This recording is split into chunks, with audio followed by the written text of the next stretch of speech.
कई लोग ये मानते हैं कि स्पेस में कोई आवाज़ नहीं होती, तो ऐसा बिल्कुल भी नहीं ही दोस्तों। स्पेस में साउंड इलेक्ट्रोमैग्नेटिक वेव्स के फॉर्म में होती है और इन्हें रेडियो वेव के जरिए सुना जा सकता है। तो चलिए सुनते हमारे सोलर सिस्टम के कुछ प्लैनेट्स की आवाज़।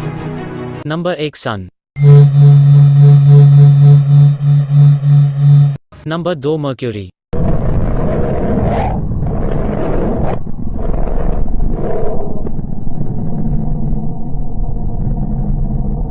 Number 3 Venus.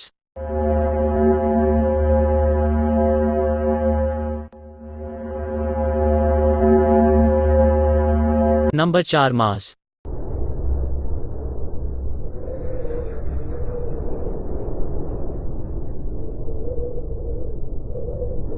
नंबर 5 अर्थ।